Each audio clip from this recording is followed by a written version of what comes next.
አሰላሙ አለይኩም ወራህመቱላሂ ወበረከቱ። ሰላም እንዴት ናችሁ? ውድና የተከበራችሁ ዩቲዩብ ቤተሰቦች ሁሉ ሰላም ሁሉ መልካም፣ እንዴት ናችሁ? ከረጅም ጊዜ በኋላ መጥቻለሁ። ያው አሁን ረመዳን እየቀረበ አይደለ?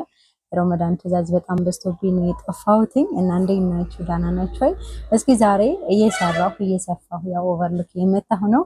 እስኪ ዛሬ ከራሴ ተሞክሮዎች አንዳንድ ነገሮችን ላካፍላችሁ። ብዙ ጊዜ እህቶቼ ኢትዮጵያ መጥቼ ምን ልስራ የሚል ብዙ ጊዜ ሀሳብ ጭንቀት ምናምን ይይዛችኋል እና በሱ ዙሪያ አንዳንድ ነገሮችን ከራሴ ተሞክሮ ሼር ላድርጋችሁ ብዬ ነው። እየሰራሁም ቢሆን ያው በጣም ቢዚ ሆኛለሁ። ሰሞኑን ቪዲዮ መልቀቅም አቁሜያለሁ። ኢንሻአላህ ከዚህ በኋላ ግን ላለመጥፋት እሞክራለሁ።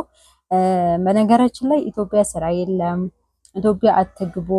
አንዳንድ የቲክቶክም ላይ ዩቲዩብም ላይ አያለው እንደዚህ አይነት ነገሮች እና ሀገራችሁ ለምን ትገባላችሁ? ስራ የለም፣ ምን ትሰራላችሁ? ሄዳችሁ ተመልሳችሁ ለመምጣት ነው እንጂ ምናምን የሚባል ኮሜንት ብዙ ጊዜ አያለሁና ኢትዮጵያ ስራ የለም ለሚለው ስራ ሞልቷል። ስራ ኢትዮጵያ ሁሉ ነገር አለ። በትንሽ ብር ሰርታችሁ መለወጥ የምትችሉበት ነገር አለ። ነገር ግን የኛ ጥንካሬ፣ የኛ ብርታት፣ የኛ ጉብዝና ነው የሚወስነው ለሁሉም ነገር። አንዳንድ እህቶች በቃ በየአረባ ኢትዮጵያ መጥተው ተመልሰው ሲሄዱ ኢትዮጵያ እንዳትሄዱ ኢትዮጵያ እኮ ስራ የለም የሚል አስተያየት ይሰጣሉ። እውነተኛ አረብ ሀገር ሄደን የተመለስን እህቶች ለምንድን ነው ጉብዝናችን የቀነሰው? አረብ ሀገር በቀን ስንት ሰዓት እንደምንሰራ እናውቀዋለን። ልፋታችንን ድካማችንን ስንት ሰዓት በቀን እንደምንሰራ እያወቅን፣ ነገር ግን ኢትዮጵያ ስንመጣ ለመስራት ሞራልም ፍላጎትም አይኖረንም። ብዙ ጊዜ ብዙ እህቶችን አይቼ አረብ ሀገር ሲመጡ በቃ የሆነ ሞራል አድርገው እሰራለሁ ይሄን እሰራለሁ በቃ አረብ ሀገር ድጋሚ ተመልሼ አልመጣም ምናምን ብለው ወስነው ይመጡና ከመጡ በኋላ አንድ ወር ሳይቆዩ ተመልሰው አረብ ሀገር ይሄዳሉና እኔ ይሄንን አግባብ ነው ብዬ አላስብም። ወላሂ ኢትዮጵያ ስራ አለ። እኔ ያየሁት ነው። የጀመርኩበትን ብር ብነግራችሁ ትስቃላችሁና እስኪ ከራሴ ተሞክሮ አንዳንድ ነገሮችን ሼር ላድርጋችሁ። እኔ ኢትዮጵያ ስመጣ ብዙ ብር ይዤ አይደለም የመጣሁት። ያው ብዙዎቻችን አረብ ሀገር ሆነን ቤት እንሰራለን ወይ የሆነ ነገር እንሰራለን እና ስመጣ ብዙ ብር የለኝም። የምታዩትን ማሽን ብቻ ነበር መግዣ ያለኝና ከዛ በኋላ ግን የዱቤ ነበር ማመጣው። ማለት ልጅቷ በጣም ታምነኛለች፣ እኔም በጣም እንተማመናለን እና ሰርቼ ሽጬ ነበር የምሰጣት። ማንኛውንም ነገር ስትሰጠኝ ብር ጠይቃኝ አታውቅምና ትንሽ ነገር ጀምሬ ነው አሁን የራሴን ነገር የምታዩትን የከፈትኩት። ብቻ አልሐምዱሊላህ። እና እህቶቼ ልላችሁ የፈለግኩት ነገር ኢትዮጵያ ስራ የለም የምትሉ እህቶቼ ስራ አለ፣ ወላሂ ስራ አለ። የእናንተ ፍላጎት የእናንተ ሞራል ለመስራት ያላችሁ ፍላጎት ብቻ እንጂ የሚወስነው ኢትዮጵያ ስራ የለም የሚሉ ሰዎችንም አትስሙ። ስራ አለ፣ ስራ ሞልቷል። ነገር ግን የኛ ጉብዝና የኛ ጥንካሬ ይወስነዋል። መተን ኢትዮጵያ ልክ ስንመጣ በቃ የሆነ የሚይዘን ነገር አለ። ሰውም ደግሞ ብዙ ጊዜ በዚህ ዙሪያ ላይ ቪዲዮ ሰርቻለሁ። የሚያበረታታችሁ ሰው የለም፣ እንድሰሩ ስሩ፣ አይዟችሁ፣ ጎብዙ የሚል ሰው የለም እና ያ ነገር ይመስለኛል እንዳንሰራ የሚያደርገን። ነገር ግን እህቶቼ ስራ አለ ነው፣ ሀገራችሁ ብር ይዛችሁ ነው የምትሰሩበት፣ ብር ይዛችሁ ነው ከሰራችሁ ማንኛውም ሰው የሚኖረውን እንኖረዋለን። እየኖርን ነው፣ እያየ ነው። ምናልባት እንዳረቡ ሀገር በወር 50 ሺህ 60 ሺህ 70 ሺህ ላይ ይገኝ ይችላል። ለእናንተ ግን ለእጃችሁ አታጡ። ተሰርቶ ለእጅ አይታጣም። በጣም ጎበዝ ከሆናችሁ የእውነት ስራ አለ። ስለዚህ ብር ይዛችሁ ነው እላችሁ ነው ቪዲዮ የምሰራው። አብዛኛውን ጊዜ አንዳንድ ነገር ከራሴ ተሞክሮዎችም ሼር አደርጋችኋለሁ እና ደግሞ የት ነው የሰለጠንሽው? ስልጠና የት ነው የሚወሰደው? እንዴት ነው የሚለመደው ለምትሉ ሁሉም ቦታ ሁላ ስልጠና አለ። ፈለጋችሁበት ቦታ ስልጠና አለ። በተለይ ደሴ፣ አዲስ አበባ ከሄዳችሁ ስልጠና አለ። ያንን ሰልጥናችሁ በራሳችሁ ተቋቁማችሁ የሰው ወሬ ሳትሰሙ አንድ ማስጠነቀቃችሁ ነገር ቢኖር የሰው ወሬ እንዳትሰሙ። ኢትዮጵያ መታችሁ እኔ በዚህ ዙሪያ አሁንም ብዙ ጊዜ ብያችኋለሁ። ኢትዮጵያ መታችሁ ስሩ፣ ጎብዙ፣ በርቱ የሚላችሁ ሰው የለም። ራሳችሁን በራሳችሁ ጊዜ ነው የምታበረታቱት። በተለይ ደግሞ አረብ ሀገር ሁናችሁ ከዛ መታችሁ አይደል መስራት የምትፈልጉት። ነገር ግን እዚህ ስንመጣ የሚጫጫነን ስንፍና አለ። በቃ ድክም የሆነ ስልችት አስበነው አቅደነው የመጣነውን ነገር እዚህ መስራት አንችልም። ለምን እንደሆነ አላውቅም። ከራሴ ጀምሬ እኔ እንደዚህ አልነበረም መስራት የምፈልገው። በጣም በትልቁ ብዙ ነገር ነበር መስራት የፈለኩት። ግን ኢትዮጵያ ስትመጡ እንዳሰብነው አይደለም የሚጠብቀን ነገሮች ሁሉ የሆነ ግልብጥብጥ ብለው ነው የሚጠብቋችሁ። አገሩ ተቀያይሮ ሰዎቹ ተቀያይረው ምናምን ብቻ ሁሉ ነገር ተቀያይሮ ስለምናገኘው ያንን ስራ ስንጀምር ሰውን በርቱ አይዟችሁ ትችላላችሁ የሚለን ሰው ስለማናገኝ መተን 2 ወር 1 ወር ቆይተን ተመልሰን ወደ አረብ ሀገር እንሄዳለንና እኔ አረብ ሀገርን አግባብ ነው ብዬ አላስብም። ያው እንደማንኛውም ስደትን አይቼዋለሁ። ብዙ አመት ቆይቻለሁ። እንደናንተ በልጅነቴ ነው ስደት የወጣሁት። ከዛም ተመልሼ ብዙ ቻሌንጅ ብዙ ፈተናዎች ነበሩና ስራ ስትሰሩ ፈተናዎች አለ፣ ቻሌንጅ አለ፣ ብዙ የሚከብዳችሁ ነገር ሊኖር ይችላል። ግን ምንም ቢሆን ከአረብ ሀገር አይልብስም። አረብ ሀገርን አይታችሁታል። ልፋቱ ድካሙ፣ ያን ሁሉ ስራ ሰርተን ማርፈጃ ሰርተን ከሰዓት ሰርተን ያን ሁሉ አጥበን ሽንት ቤት አጥበን በጣም ብዙ ነገሮችን ፈተናዎችን ቻሌንጆችን አይተናልና ኢትዮጵያ ስንመጣ ታዲያ ለምንድነው ያን ሁሉ ስራ ሰርተን ኢትዮጵያ ስንመጣ ለምንድነው ሰነፍ የምንሆነው? ወላሂ ስራ አለ። ኖ ብር ይዛችሁ ነው ስራ ጀምሩ። ማንኛውንም ነገር ችግራችን የኢትዮጵያ ምቀኝነት ምንድነው? ለምሳሌ ዛሬ አንድ ሰው የሰራውን ስራ ከዛ ነገ ያንን ተመሳሳይ ስራ ይከፍታል። ከዛ በኋላ ገበያው ሲቀንስ አሁንም ተመልሰው ይሄዳሉ ማለት ነው። እንደዛ ሳይሆን አዲስ ነገር ለመፍጠር እንሞክር።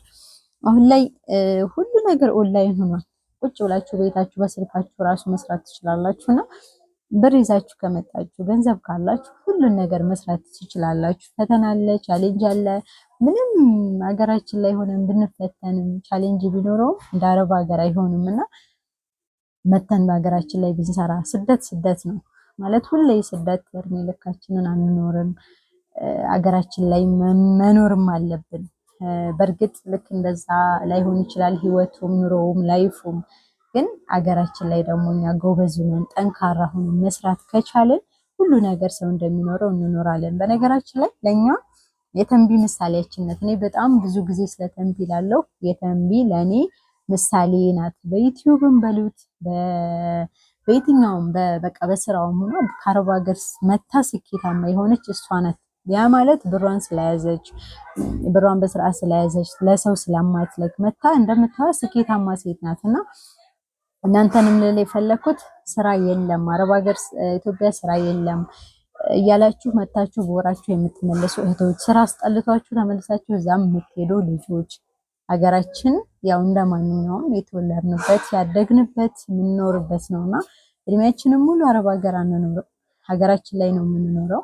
ስለዚህ በተቻላችሁ መጠን ብር ይዛችሁ ከመጣችሁ የራሳችሁን ስራ ከፍታችሁ ትንሽም ነገር ስራ ብትጀምሩ እላለሁ። ምክንያቱም ከዛ መጥተው ብዙ እህቶች ተመልሰው ድጋሚ የሚሄዱት ስራ ሳይጀምሩ ይቀራሉ። ሰው የሚያበረታታችሁ የለም። እንደገና ደግሞ ያው እዚህ መታችሁ ብዙ ጊዜ ላለው አሁንም እዚህ መታችሁ የሆነ ስራ ሊጀምር እንደዚህ ልበል ስትሏቸው የሚያበረታታችሁ ራሱ ሰው የለም። በቃ ስሪ፣ በርቺ፣ ጎበዝ፣ አንቺ እኮ ጎበዝ ነሽ ትችያለሽ የሚል ሰው የለም። ያንን ስናይ በቃ ተመልሰን አረብ ሀገር ብንሄድ ይሻላል ብላችሁ ብር እንኳን ያላችሁ ብራችሁን አስቀምጣችሁ የምትሄዱ እህቶች አላችሁና ስሩበት፣ ያላችሁን ብር ስሩበት፣ የሆነ ነገር ክፈቱበት። ስኬት በቃ ማለት ምናልባት እንደ አረብ ሀገር ላይሆን ይችላል እንጂ ከእጅ ወደ አፍ አይጠፋም። በተለይ ደግሞ ሙያ ነገር በቃ ይሄ ማንኛውንም ቢሆን ይሄ የሙያ ነገር ወርቃችሁ አወርቁም። በየትኛውም ሰዓት ትፈለጋላችሁ፣ በየትኛውም ጊዜ ወርቃችሁ አትወርቁም። እናንተ እንኳን መስራት ባትችሉ ሙያው ካላችሁ ተቀጥራችሁ መስራት ትችላላችሁና እህቶቼ አደራ በቃ ስደት አይሞላም፣ ሞልቶ አይሞላም። አይተነዋል። 1 አመት 2 አመት 3 አመት እስከ 10 አመት 20 አመት የሚሰሩ አሉ። አይተነዋል። አይሞላም። ምናልባት ወይ ቤት ልትሰሩ ትችላላችሁ፣ ወይ የሆነ ነገር ወይ ቦታ ልትገዙ ትችላላችሁ እንጂ አረብ ሀገር ኖራችሁ እድሜያችሁ ሙሉ እዛ አትኖሩም፣ ወይም ደግሞ ለእድሜያችሁ ሙሉ የሚሆን ገንዘብ አትሰሩም። ስለዚህ እዚህ መታችሁ የራሳችሁን ነገር ትንሽ ነገር እንኳን ብትከፍቱ ብትሰሩበት ያቺ ከእጅ ወደ አፍ አይጠፋችሁ። ለራሳችን ለእጃችን ለኪሳችን ጓደኞቻችን ጋር የምንዝናናበት በቃ የሆነ ነገር ስንፈልግ ሰው ማንጠይቅበት ነገር ካገኘን በቂያችን ነው። ግዴታ እንደ አረብ ሀገር ብዙ መሆን የለበትም እና ኢትዮጵያ መታችሁ ተስፋ ቆርጣችሁ አትሄዱ። ሀገራችሁ ላይ ስራ አለ፣ ወላሂ ስራ አለ። ኑ ቶሎ እንሰራለን። ይሄን ለማለት ነው። ያው እንግዲህ በዛም አልፎ ሪም ዲዛይን የትም ቦታ የትም ሀገር አደርሳለሁ። ማዘዝ ለምትፈልጉ ዘዙኝ። የታማኝነት ነው እየሰራ ያለሁት። የምታዩት በሙሉ እየሰፋው ያለሁት የትዕዛዝ ነው። እናንተ ማዘዝ ከፈለጋችሁ የትም ቦታ ስለማደርስ እዘዙኝ። አድራሻ ወሎ ወረባቦ ቢስቲማ ነኝ ያለሁት። ነገር ግን የትም ቦታ የትም ሀገር ሁሉም ቦታ አደርሳለሁኝ። ወሎ ውስጥ ሁሉም ቦታ አደርሳለሁ። እንዲሁም ደግሞ ብዙ ጊዜ ብያችኋለሁ፣ እኔ ጋር የሌለ ነገር ካለ ሌላ ቦታ አምጥቼ አደርስላችኋለሁ። ሁሉም ቦታ ስለማደርስ ከእናንተ የሚጠበቀው ማዘዝ ብቻ ነው። እዘዙ። በታማኝነት ነው የምሰራው። አበረታቱ ሰውን። በተለይ ከአረብ ሀገር የመጣን እህት ወንድም አበረታታት ይልመድባችሁ። አንዳንዴ እንደዚህ ቪዲዮ ስንሰራ ላይክም ኮሜንትም ሸርም እያደረጋችሁልን አበረታቱን እና ይሄን ለማለት ነው። ላይክ ኮሜንት እስኪ አድርጉልኝ። በዚህ ቪዲዮ ስንት ላይክ እና ስንት ኮሜንት እንደማገኝ ማየት እፈልጋለሁ። ብዙ ጊዜ ላይክም ኮሜንትም እያደረጋችሁኝ አይደለም። አበረታቱኝ። እንደምታዩት አሪፍ አሪፍ ስራዎችን ነው የምሰራው። በምትፈልጉት ዲዛይን፣ በምትፈልጉት ሳይዝ ማንኛውንም የቤት እቃ እንዲሁም ፈርኒቸር፣ አልጋ፣ ቁም ሳጥን፣ ቡፌ ማንኛውንም የጠየቃችሁኝን ትዕዛዝ በሙሉ እሰራለሁኝ። ከእናንተ የሚጠበቀው ማዘዝ ብቻ ነው። እያዘዛችሁ እንግዲህ ዛሬ እስኪ ስራ እየሰራሁ ላሳያችሁ ብዬ ነው፣ እናንተም እንድትማሩ ስለፈለግኩኝ እና ይሄን ልል ነው። አመሰግናለሁ። ሰላም አለይኩም ወራህመቱላሂ ወበረከቱ።